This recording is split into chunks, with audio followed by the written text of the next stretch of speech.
Everyone, kamusta po kayong lahat? Sa magandang araw po sa inyong lahat. Checking energies po tayo and nasa first week na tayo ng August. Napakabilis, ano. Ang bilis talaga ng araw. Tagal na natin magkasama yung mga matagal na dito sa channel ko, okay? Maraming salamat and malapit na yung 2026, ano. So, mga mahal ko, nakakalahati na tayo ng taon. Mas ina-advise ko po, magpa-reading po talaga kayo para meron pong makaguide po talaga sa inyo. Okay? So, okay. Marami kang plano, maraming gustong gawin.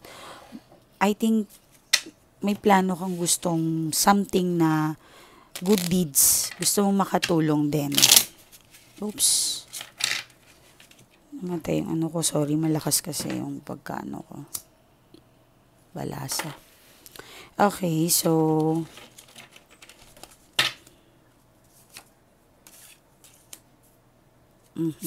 sabi ko na nga, marami ka talagang planong gagawin.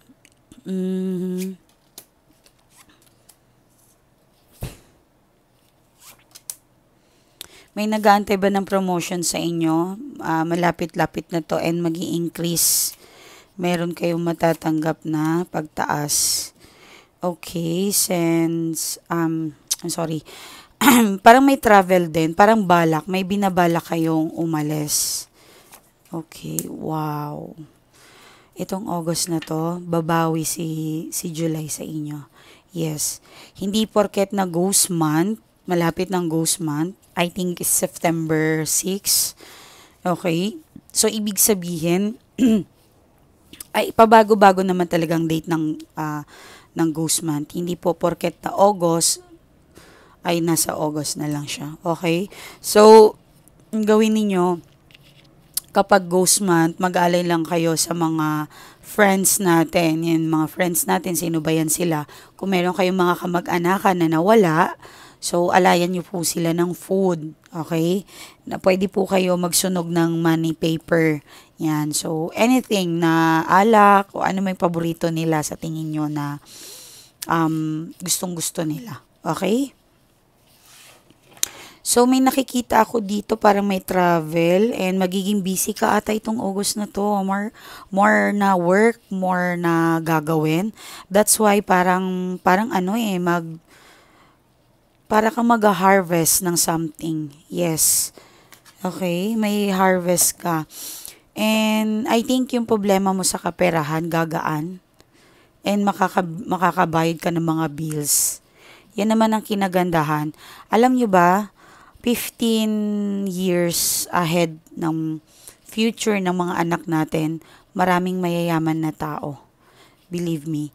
Kapag matanda na kayo, nasa line na kayo ng 50, 40, marami sa atin na magiging maayos kasi yung mga generations natin ay napaka maganda at swerte sila, maganda yung pera. Okay? Kapag tayo yung mga seniors na, yan. Bilis ng panahon. So, 6 of Pentacles, kagaya lang sinabi ko sa inyo kanina, makakabayad kayo ng mga bills, lahat. And I think something coming na if yung si July, medyo hindi po siya, kung mabigat po sa inyong past na month, and I think you will receive something. Okay?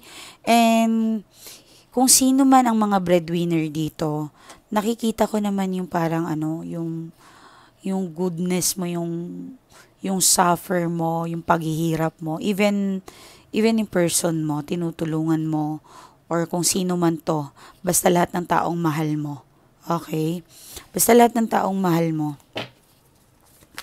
ay talagang tinutulungan mo. Okay? So, something good return. So, ang return ay 7 of Diamonds. Magiging blessing ang pamamahay, ikaw, lahat sang pupuntahan mo ay mukhang meron ka din makikita.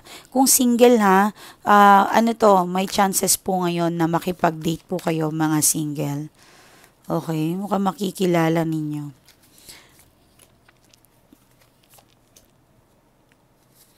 So, yung mga ayaw dyan na mabuntis, please, mag-ingat-ingat kayo. Mukhang may magpa-positive. Pero kung hindi man, I'm sorry, sa revert kasi ng energy ng card or yung side ng ano ay baka meron dati kang nakunan, dating nawala yung baby mo, and then you are growing.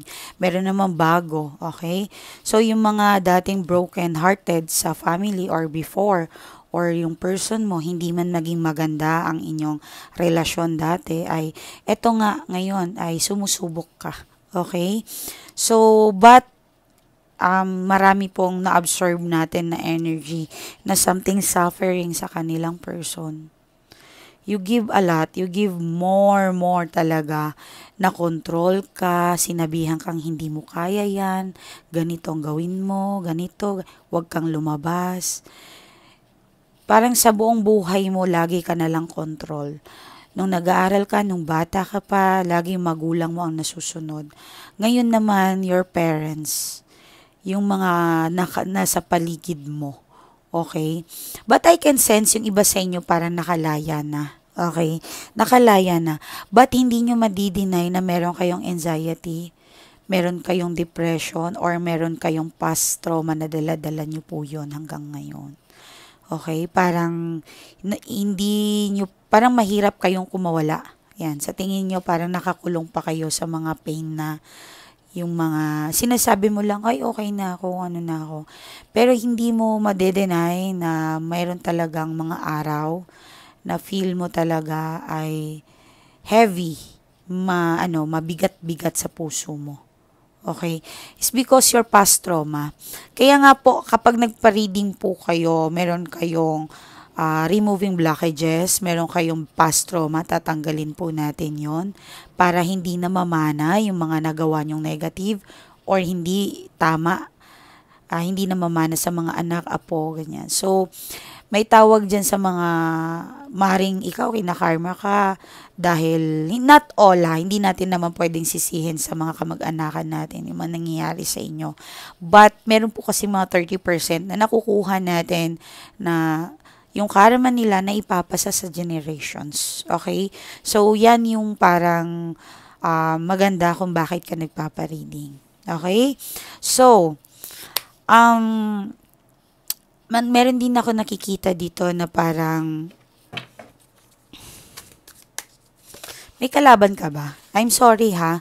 I know, ayoko makarinig kayo ng mga ganito. Ako rin naman, ayoko makaano. Pero something working, minamanifest na sila with your person and hiwalayan ka. Broken ka dito eh. Very, very heavy ang yung energies. So, something nagmamanifest na or praying na something parang pinaghihiwalay kayo or parang ganon. Hindi pa naman tapos tayo so hindi pa natin masabi kung ano talaga yung pakay ng tao na ito. Okay. So, anyway, meron akong biglang nakita. Mag-ingat-ingat kayo sa mga nagpapakita sa inyo ng mga napapanood nyo ng mga tinuturuan kayo paano mag-spell. Okay. Ang basic na spell po na marami akong, actually mga admin ko, meron kami nakita, totoo ba to? Nagtatanong sila ng ganon. Actually, hindi po yan lahat pinapakita nila eh. Yes. So, ikaw, halimbawa lang to ha, lagyan mo ng pula, lagyan mo ng 7 ganito. So, hindi mo na ilagay yung next. Hindi nila sinasabi yan lahat. So, kung mali kasi yung ginagawa ninyo, maring makaka-attract kayo ng malas. Okay? Maring ganon. So, mas maganda po talaga kumonsulta kayo sa mas marunong talagang gumawa. Okay? Hindi po tayo pwedeng mag-spell ng sarili lang natin or nakita lang natin sa TV, sa Facebook, sa Instagram, or kahit saan, or may nag-send lang sa'yo, tapos itatry mo. Okay. Wala pong spell na madali. Kailangan po talaga professional sa gumagawa ng mga ganyan. Be careful what you wish for and what you doing. Okay? Kasi mamaya, baka baliktad ang hinihingi mo. Yan. So, halimbawa, yung Meron akong, example ko lang sa inyo, hindi nyo naman siya kilala. May one of my client na lumapit sa akin. Ma'am, marami kasi akong ginagaya sa nakikita ko. Okay, so ganito, ganito ginagawa niya. Okay, so ang masama doon ay parang mas pumasok yung demonyo sa pamamahay nila at mas lalong nawala yung guy. Okay. So, syempre hindi naman doon ako magbe-base. Iniimbestigahan ko pa yan kung ano ba talagang nangyayari. Okay. But na-find out ko, meron siyang maling ginawa at pangalawa, yung attitude problem ng babae. Okay? Pero lumalabas kasi doon yung guy, mabait naman. Mabait. And actually, maraming pagkukulang si client. So, by the way, hindi po porket client kayo ay panig nyo ako. Ano? So, tinitingnan ko po yan. Inaayos po natin yan lahat para makita natin kung ano ba talaga yung naging problema. Para ma-cure. Okay. So, but hindi ako Diyos, tao pa rin ako. 99%. So, ibig sabihin 99%, pero pa rin lagas na 1%. Bakit po yung may ganun? Kasi ayaw ng Diyos na kayo talaga. Ayaw niya. May humatol talaga siya na kailangan hindi ano bang tawag dito? Wala talagang pag-asa. Pero lahat naman talaga ginagawa ko para maging maayos kayo. Okay? But, congrats sa mga client natin. Marami na tayong natulungan. So, ibig sabihin talagang may pag-asa pa talaga yung mga nagkakabalikan. Okay? So, yung mga nagbabago yung attitude daw nila, yung person nila, simula na silang lumapit, naging masaya na yung pamamahay nila, yung person nila, naging maayos talaga. So, ibig sabihin talaga niyan ay talagang 90% may pag-asa kayong maayos pag ganyan. Okay? So, if someone na nagmamanifest sa inyo ng masama ay better to magpa-reading. Okay? Pero kung doubt kayo or hindi kayo sure, ano pang inaantay nyo? Kailangan nyo talaga. Pero kung ayaw nyo, wala naman po namimilit sa inyo. Okay.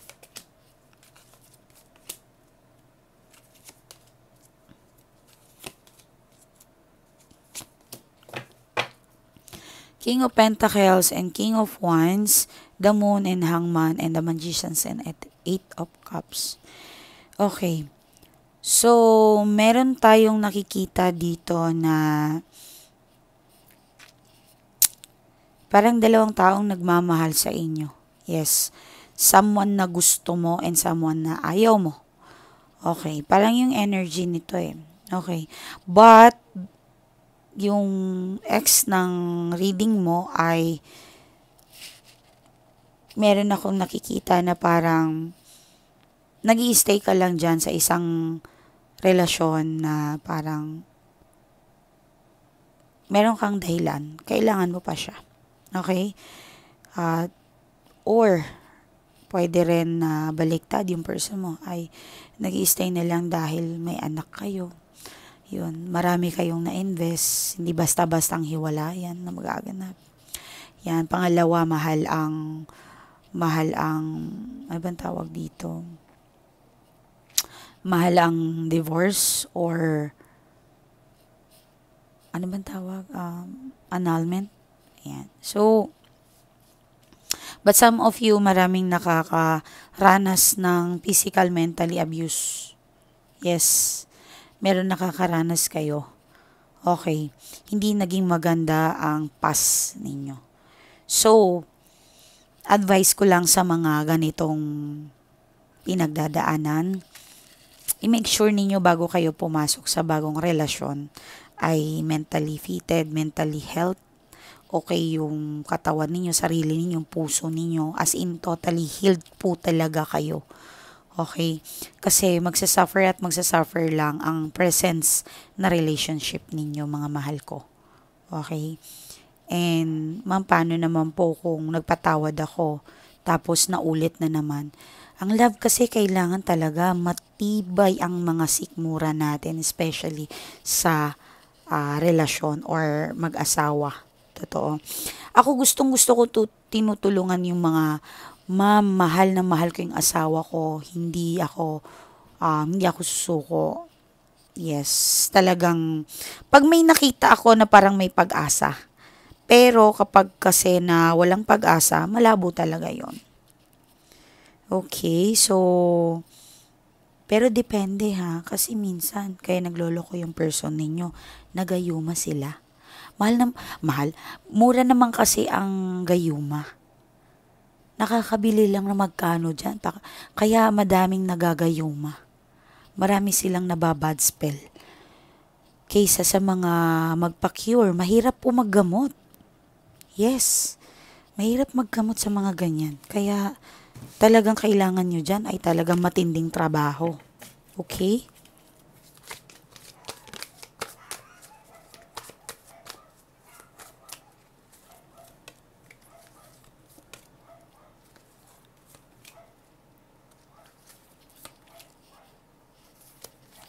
Okay. Um, mhm.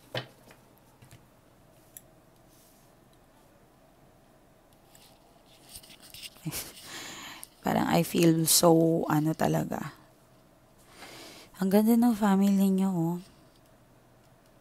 Sobrang ganda. Nagsimula kayo sa sobrang saya.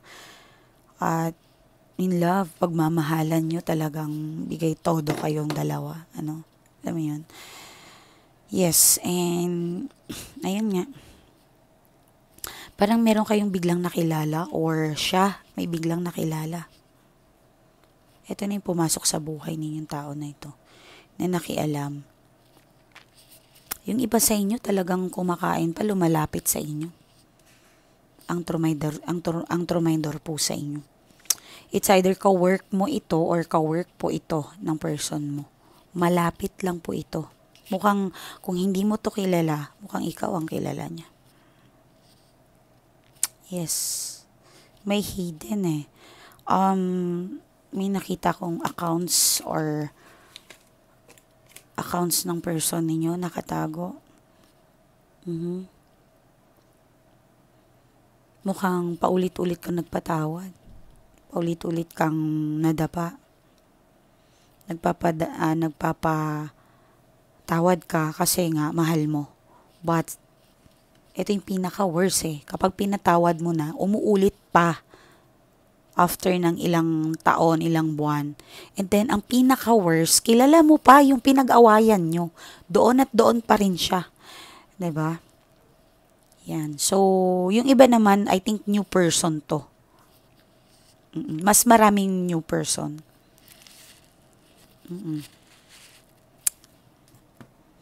And nakita nyo si King of Pentacles kanina. Mukhang binibigyan niya ng pera or yung person mo nagbibigay ng pera. Maring may kaya din yung person mo. King of Pentacles eh. Okay.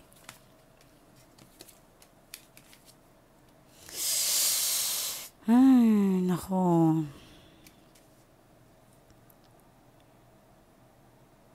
Hoping ka talaga, no? Parang nasisense ko dito, lahat gagawin ko para maging masaya ako. Some of you. Gagawin ko lahat, papatunayan ko sa lahat na mali ang iniisip nila.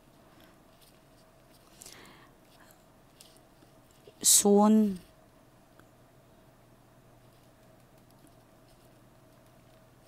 ang heavy, masakit sa heart. Yung may mga taong tumalikod sa'yo, may mga taong, sorry maingay dito, may mga taong pinaasa ka, may mga taong ininsulto ka, and tahimik ka na lang. Alam nyo ba yung taong tahimik ay nakakatakot? Yes, totoo po yun. Totoo yung kasabihan na yun. Tahimik na mapanganib. Kasi bakit? Sila yung mga taong matapang mag-isa. Sila yung mga taong kapag lumabas ka dyan sa pintuan ko or sa pintuan niya, pagbubuksan ka pa niya. And there is no turning back. Sila yung mga taong hindi bumabalik-balik. If ever nakabalik man siya, pero darating din sa point na hindi siya ang babalik at lilingon sa'yo. Yes. And may na-absorb ako na ganun. May mga nanonood dito na ganun yung energy.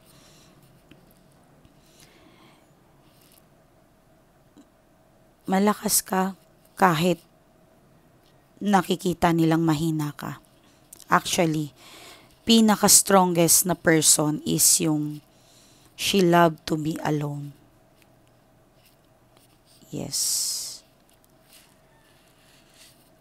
And kasi yung mga tahimik, mga observer yan eh. Mas matalino sila kaysa sa mga outgoing na tao. Kasi yung mga tao na yan na tahimik, napapag-aralan ka na. Talagang tahimik mapanganib. And sometimes, hindi to yung parang you're bad na porket na tahimik kang tao or you love to be alone. You're bad person. No, you are not bad person. You are just protecting your peace. Okay? Pinoprotect mo lang din ang sarili mo, yung puso mo. And parang ayaw mo parang ikaw yung laging talo. Ikaw yung laging magbibeg. Ikaw lagi yung magsusorry. Yan. So, I know naman na nagsusorry naman yung mga taong ganito. But, sila yung taong nagsusorry. Pero, alam mo ba kaya nilang tanggapin yung kahit hindi nila mali? Yes. Ito yung mga taong, okay, parang halimbawa, kahit masama yung person mo, okay, sige, tanggap ko. Ako na yung mali. Para matapos na ito, ako na yung mali. Ako na yung masama dito. So, para matapos na, magtahimik na lang tayo, tapusin na natin to, ganon ka-strong ang energy or yung dinadala niyo pagkatao. Handa kang mahirapan. Ready ka.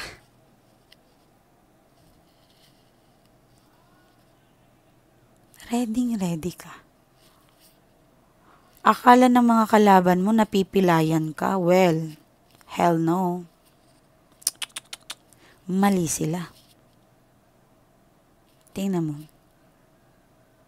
Nakaisa lang ang apak mo sa semento or sa lupa. May dala-dala ka pang mabigat at maraming blessings na biyaya. Malayo-layo na rin ang narating mo for sure. Yes. Kasi baka parang malinis yung puso mo eh. Malinis. Pansin ninyo kapag elementary tayo, yung mga bata pa tayo, gusto lang natin magsaya, maglaro, mag-aral, mag-uwi, kausap yung mga classmate natin. Pagdating naman ng high school natin, nandiyan na yung makaka-feel na tayo ng love. 'Di ba? Yung love. So, pagtuntun ng college, of course, nandiyan na yung stress. Imagine mula elementary, mula college. Ang dami mong sinalong sakit. Ang dami mong pain na tinanggap. Insulto. Marami. Hindi lang insulto. Panglalait nila. Pati yung mga magulang mo, maliit ang tingin sa'yo, family mo, kapitbahay mo. 'Di ba? Yung pinakamasakit yung kamag-anak eh. mismong kadugo mo. Hindi ako naniniwala na blood thicker than water. That S-H-I-T. Diba? Hindi ako naniniwala ng ganun eh. Mas mainam pa yung tumulong ka sa ibang tao or yung tumulong sa'yo. Totoo yun. Okay, so maraming meaning kasi nito. Grabe. Basta ako, I really, really, really malinaw, sobrang linaw na nakikita ko ang dami mong pinagdaanan. Yes. Magkatabi kasi si Hermit at saka ito. So, you are so very silent na tao. Yes.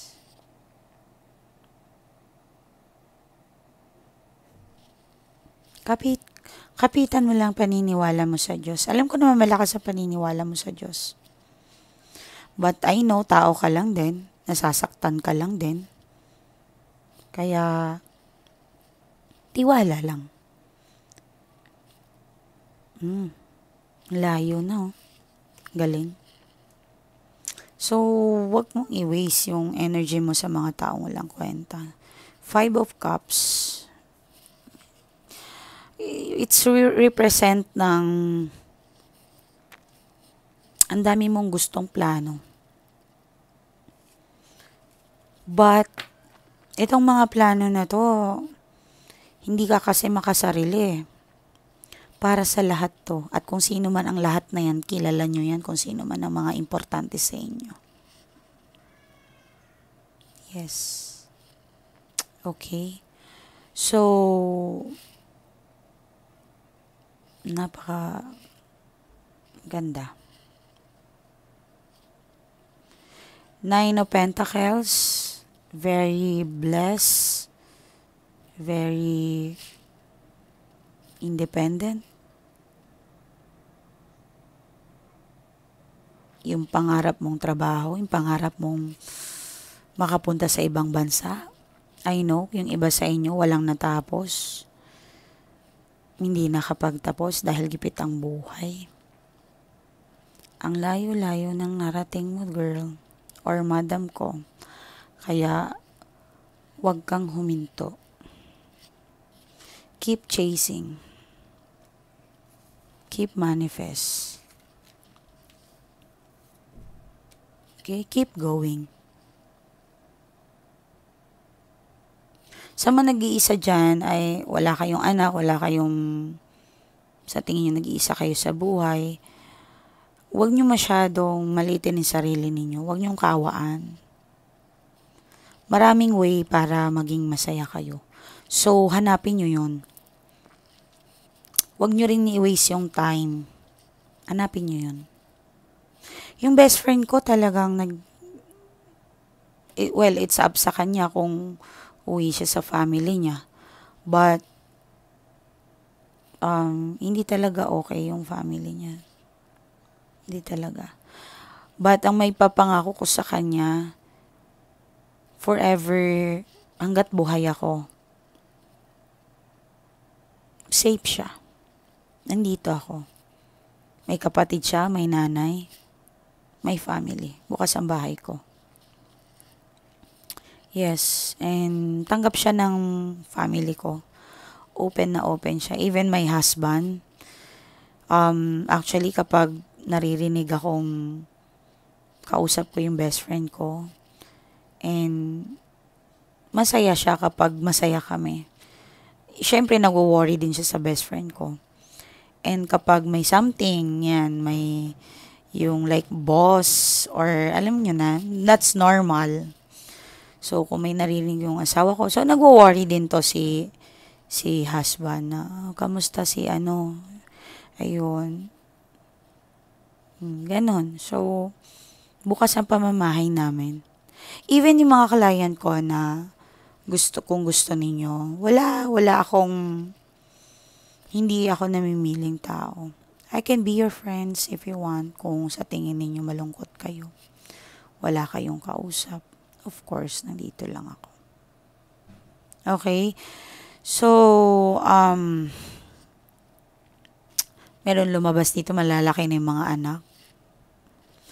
Dahan-dahan ha, kasi kung malalaki na yung mga anak niyo, kung maasa pa sa inyo, I think magpakonsulta kayo. Meron talagang something. And please, huwag nyo naman masyadong bibihin. Sakto lang. Of course, yung anak natin, lagay natin sa center. Pero kapag hanggang malaki na yung bolo-bolo nila, bolot nila, ikaw pa rin, ibang usapan na yun.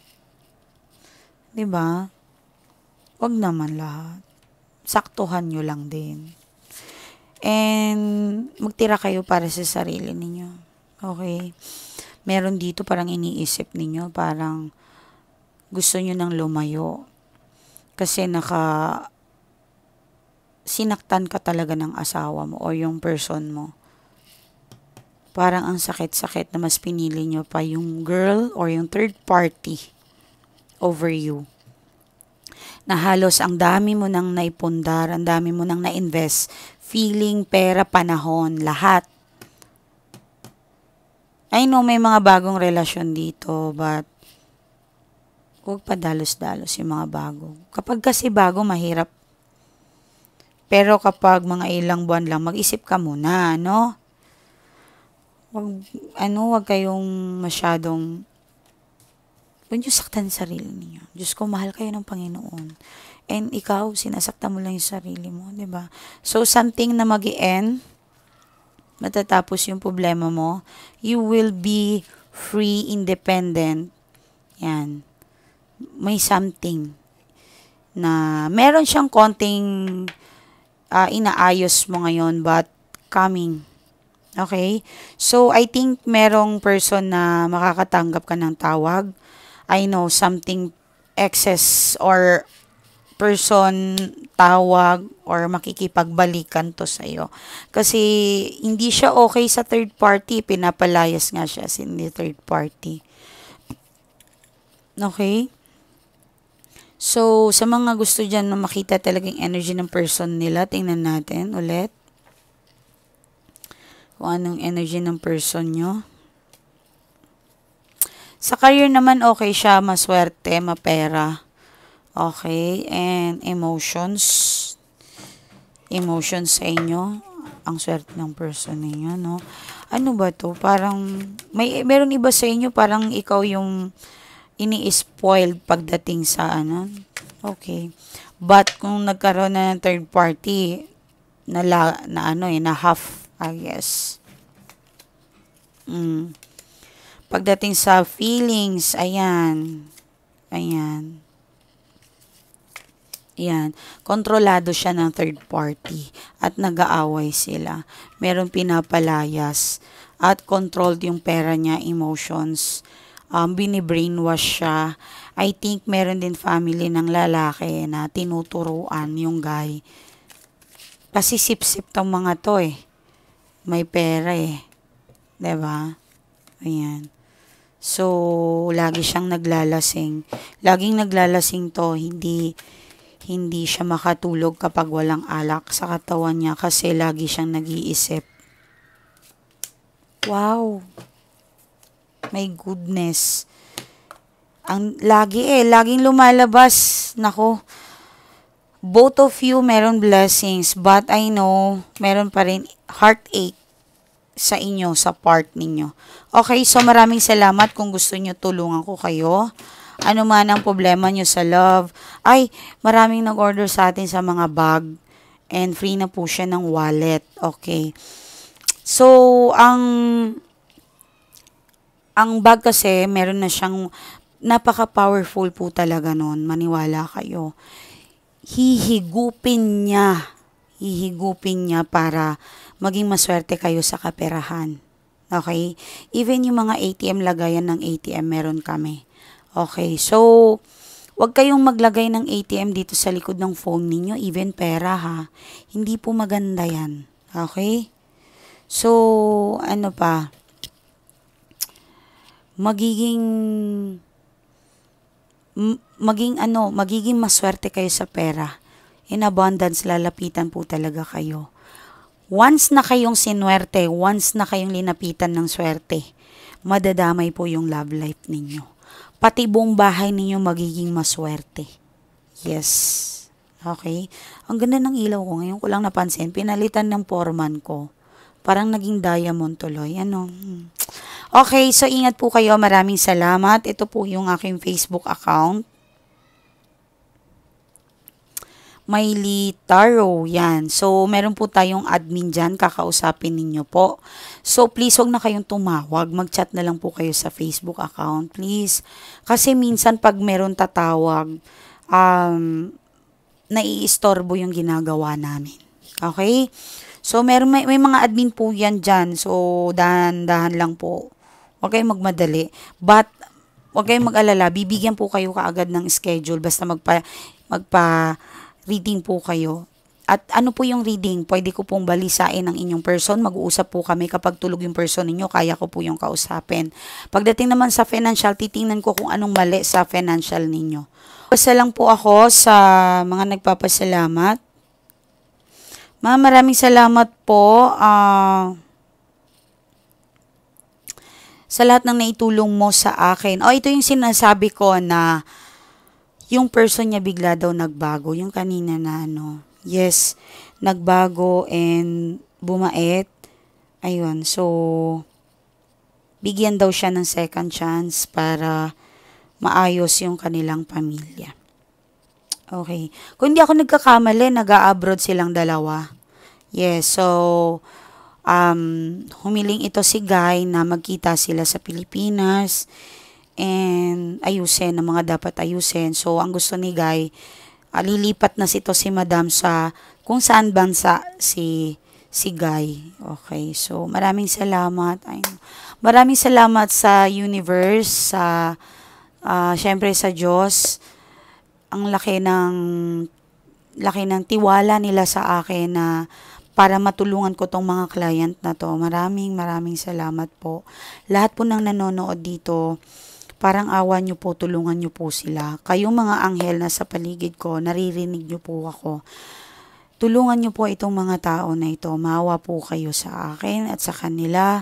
Wala po akong ibang hangad, kundi itong mga viewers ko ay matulungan. So, kung ano man ang pain, kaligayahan na gusto nila, ibigay nyo po. Yung mga pain, tanggalin nyo po. Okay? At palitan niyo yung kaligayahan. Palitan nyo po sila ng sobrang saya. Alam niyo yung tears of joy, iba yun eh. Mas magandang umiyak ng tears of joy. Okay? So, tulungan nyo po sila sa mga person nila. Alam ko may mga anghel dito na nakikinig sa atin, even though saan kayo lupalop ng bansa na napapanood ito. Alam ko na hindi kayo susukuan ng Panginoon. Okay? Lakasan ninyo, of course, mas malakas po yung prayer. Dasal pa rin tayo. Okay, ingat po kayo. Bye.